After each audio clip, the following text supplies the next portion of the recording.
Hello everyone, আসসালামু আলাইকুম। Welcome back to my channel. আমি আজকে আপনাদেরকে তৈরি করে দেখাবো সফট এবং ফুলকো লুচি। আর এই ফুলকো লুচি কীভাবে পারফেক্টলি তৈরি করতে হবে তার জন্য অনেকগুলো টিপস থাকছে রেসিপিতে। আশা করছি আমার আজকের এই রেসিপিটা আপনাদের ভালো লাগবে, এবং ভালো লাগলে অবশ্যই আমার চ্যানেলটা সাবস্ক্রাইব করবেন আর সাথে থাকা বেল আইকনটি ক্লিক করবেন। এতে করে আমি কোনো ভিডিও আপলোড করলে আপনারা সাথে সাথে নোটিফিকেশন পেয়ে সবার আগে ভিডিওটি দেখতে পারেন। নরম পারফেক্ট ফুলকো লুচি তৈরির জন্য প্রথমে আমি একটা মিক্সিং বলে নিয়ে নিচ্ছি 1 কাপ পরিমাণ ময়দা, অর্থাৎ 1 কাপ ময়দা দিয়ে আরও 1/4 কাপ পরিমাণ দিয়ে দিচ্ছি। ময়দা দিয়ে কিন্তু লুচিটা সবচেয়ে বেশি ভালো হয়। তারপর 1 টেবিল চামচ দিয়ে দিয়েছি চিনি, 1 চা চামচ দিয়ে দিলাম লবণ। তারপর শুকনো উপকরণগুলো একসঙ্গে খুব ভালো করে মিশিয়ে নিচ্ছি। শুকনো উপকরণটা খুব ভালো করে মিশিয়ে নেওয়ার পর এবারে এর মধ্যে তেল দিতে হবে। আপনি চাইলে ঘি দিতে পারেন। 1 টেবিল চামচ সয়াবিন তেল দিয়ে খুব ভালো করে এটাকে মিশিয়ে নিচ্ছি। ময়দার সাথে তেলটাকে খুব ভালো করে মিশিয়ে নিতে হবে। তেলটা শুকনো উপকরণের সাথে খুব ভালো করে মিশিয়ে নেওয়া হয়ে গেছে। এবার এই ময়দার মিশ্রণে আমি হালকা কুসুম গরম পানি অ্যাড করে ময়দা দিয়ে একটা সফট ডো তৈরি করে নিব। পানিটা আমি একবারে দিব না, একটু করে মাখিয়ে দেখব আর একটু করে পানি অ্যাড করব। নরম লুচি বানাতে হলে অবশ্যই আমাদেরকে গরম পানি ব্যবহার করতে হবে, তবে পানিটা যেন অতিরিক্ত গরম না থাকে।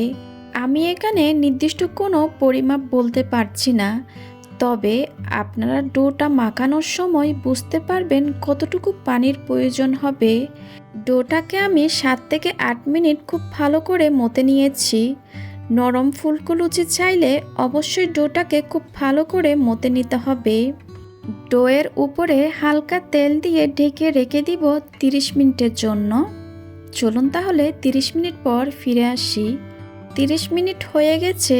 এখন এই ডোটাকে আর মতে নিব না। এখন এই খামিটাকে ছোট ছোট করে লেচি কেটে নিতে হবে। ডোটাকে একটু লম্বা শেপ করে নিচ্ছি। লুচিটা আপনারা কতটুকু বড় বা ছোট চান সে অনুযায়ী লুচির টুকরোগুলো কেটে নিতে হবে। একটা স্ক্রাবারের সাহায্যে লুচিগুলো আমি কেটে নিচ্ছি।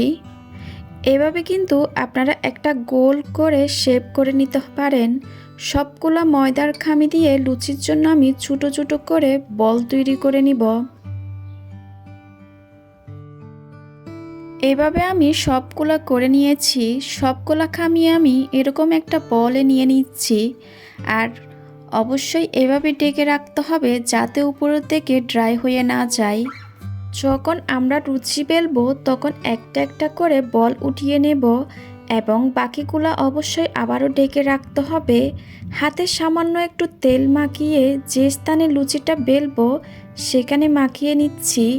এবার একটা করে লুচি বল নিয়ে লুচিটাকে আমি বেলে নিব। তবে কোনোভাবে ময়দা দিয়ে বেলা যাবে না। তো বেলা হয়ে গেলে আমি অন্য একটি জায়গায় একটু হালকা তেল মাখিয়ে লুচিটাকে রেখে দিচ্ছি। একইভাবে আমি আরও কয়েকটা লুচি বেলে নিচ্ছি, তারপরে ভাজতে চলে যাব। এভাবে করে ছোট ছোট করে আমি কয়েকটা লুচি বেলে নিয়েছি। তারপরে গরম তেলে লুচি ভেজে নিতে হবে। তেলটাকে খুব ভালো মতো গরম হলে লুচি ভাজতে হবে। যখন লুচিটা তেলের উপর ভেসে উঠবে তখন চামচ দিয়ে একটু চেপে চেপে দিবেন। এতে করে লুচিগুলা ফুলতে সাহায্য হবে। দেখতেই পাচ্ছেন লুচিগুলা কত সুন্দর করে ফুলে উঠছে। আর অবশ্যই কিন্তু লুচিগুলা সাদা করে ভাজতে হবে। সাদা করে ভাজার কারণে এই লুচিগুলা অনেকক্ষণ ধরে সফট থাকবে।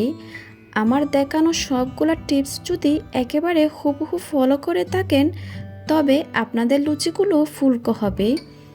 এভাবে করে সবগুলা লুচি একে একে ভেজে নিতে হবে। আপনারা চাইলে একটা একটা লুচি বেলে সাথে সাথে ভেজে নিতে পারেন। আমি এভাবে করে সবগুলা লুচি ভেজে নিয়েছি। আজকের লুচিটা আমি পরিবেশন করেছি মাংস দিয়ে। আপনারা এটা আলুর দম দিয়েও খেতে পারেন। আর এই মাংসের রেসিপিটা আমার চ্যানেলে দেওয়া আছে। আপনাদের পূজার সুবিধার্থে আমি ডেসক্রিপশন বক্সে লিংক দিয়ে দিব, আপনারা চাইলে ওইখান থেকেও দেখে নিতে পারেন।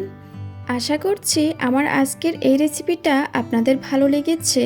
আমার ভিডিও ভালো লাগলে অবশ্যই আমার চ্যানেলটাকে সাবস্ক্রাইব করবেন।